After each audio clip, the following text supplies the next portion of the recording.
Welcome to Mountain Strong. We've come back today to Earthquake Park. If you've been following the series of videos, you remember that I shot one of the early videos here at Earthquake Park when it was winter time. But as you can see, it's very, very different at this time of year. The white of the snow has been placed by the glorious green of spring. We're towards the end of spring, probably entering into summer. I'm not one who follows the seasons very closely, and of course Alaska, it takes a little bit longer for everything to set in. But full-blown summer, all of this grass that you see out here is going to be pretty tall. But here in spring, everything's just kind of shooting out, everything's turning green. And of course, our state bird is out in full force right now. It's towards the sunset. It's actually 10:36 at night. And that's another peculiar thing about living here in Alaska. But because it's sunset, because it's springtime, mosquitoes are out and they're all over the place. And I'm going to be swatting them away as I record this video. But we're going to get through this video pretty quickly, just so that I don't die of blood loss, and we'll do our best. But anyway, Psalm 63 is what we're going to be having a look at today. So let's read that together. Psalm 63. O God, you are my God. Earnestly I seek you. My soul thirsts for you. My flesh faints for you, as in a dry and weary land where there is no water. So I have looked upon you in the sanctuary, beholding your power and glory. Because your steadfast love is better than life, my lips will praise you. So I will bless you as long as I live. In your name I will lift up my hands. My soul will be satisfied as with fat and rich food, and my mouth will praise you with joyful lips. When I remember you upon my bed and meditate on you in the watches of the night, for you have been my help, and in the shadow of your wings I will sing for joy.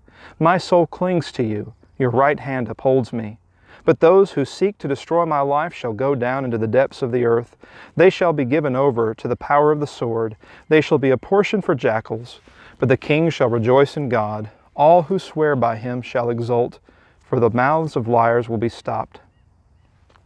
As we begin studying the words of this psalm together, I want to tell you a couple of stories from some years ago. First of all, when I was back in preaching school, there was a time when I took a winter break opportunity to go down and visit my mom, and went down in wintertime. Now, winter in Pensacola, Florida, where she is living at the time, well, she's actually living there still now, but Pensacola, Florida in the wintertime is not really winter. You go down there and you can expect a few days maybe that are a bit on the coolish side, but then a lot of days in the 70s. And I took one of those days where it was in the 70s, and I went down to Pensacola Beach. Water was a bit too cold to swim, and I'm not a big ocean swimmer anyway, but thought I would take that day and walk down the beach a bit of the ways. And I just kept on walking because I realized at the end of the beach there was this old Spanish settlement. That day, it was after Hurricane Ivan. The road to the Spanish settlement had been destroyed, and so I actually ended up walking 7 miles to this Spanish settlement. Made it all the way down to the Spanish settlement and had a look around, started walking back. I hadn't brought any water with me, and there was no water at this old fort. And so I was walking back, and of course the roads tore up, so there's nothing there.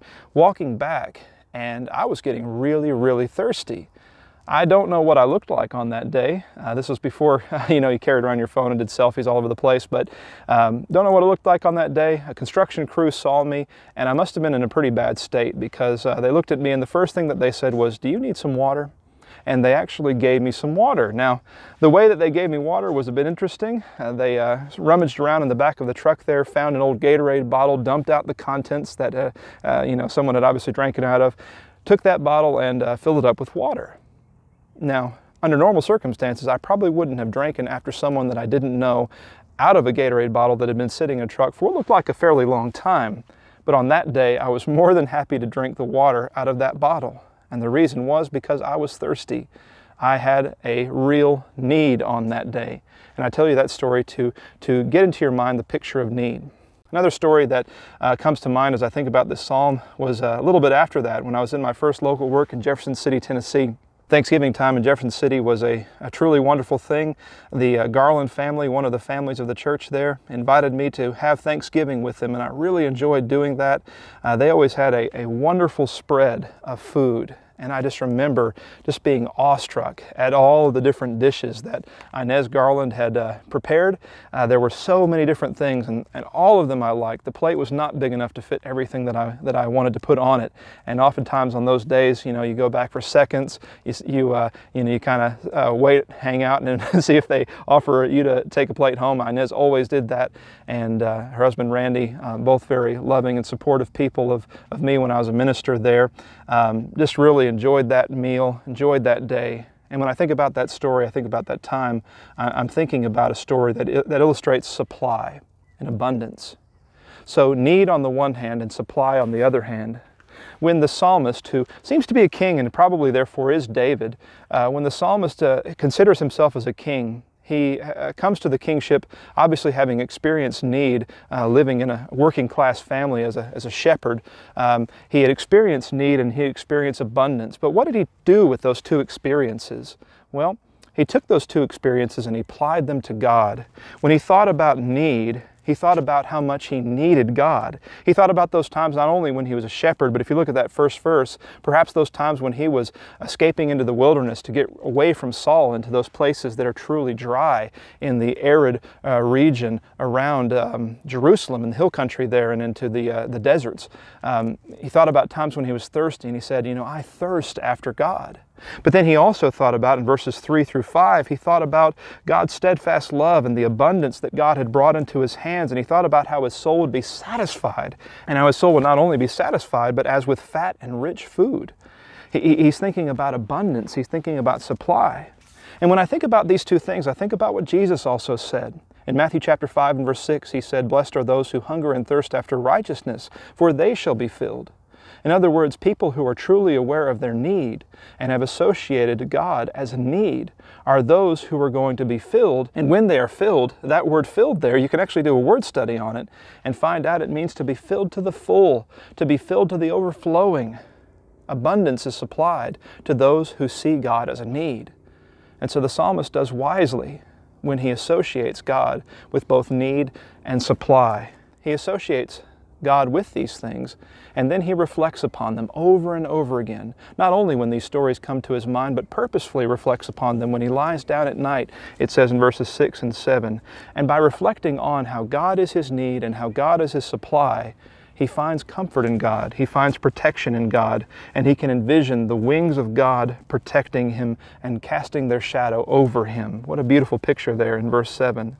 Now these are truly powerful and important reflections because as he says in verses 8 through 10, my soul clings to you, your right hand upholds me, but those who seek to destroy my life. What's the context of this psalm? We haven't really gotten the sense of it in reading those first several verses. Well, there's obviously some problem in the psalmist's life. When the psalmist envisions his struggle, though, he thinks about what he truly needs and associates that with God. He thinks about how God is richly supplied. And then with that kind of confidence, he can then rethink about his struggle and realize that in his struggle he's going to be safe. What a beautiful way of approaching a struggle. To realize there is one thing that is needful, as our Lord and Savior said, to realize that God will supply all of our needs, all of what we truly need. When the Lord is our shepherd, as we've seen in previous studies, Psalm 23, you remember, we will not want, we will not lack anything that we need. And so, he has confidence in the face of trouble. He knows that his enemies are not going to be able to overthrow him. They are going to be given over to the power of the sword. They are going to be left for wild animals. But the king, he says, shall rejoice in God. I'm going to be safe. I'm going to be confident. All who swear by him, all who swear by God, will exult, will praise, will be lifted up, will have their needs met with abundant supply. But liars will be stopped. Those who believe a lie, those who abide in the heirs of Satan's kingdom, they can't have this kind of confidence. It's reserved for the children of God. And so this evening, as we look at this beautiful sunset, as we reflect upon this beautiful psalm, when you think about need, think about God. When you think about supply, think about God. And associate memories of both need and supply with how great your God is. He meets every need, and He not only meets that need, but He meets it with an abundant supply. May God bless you today.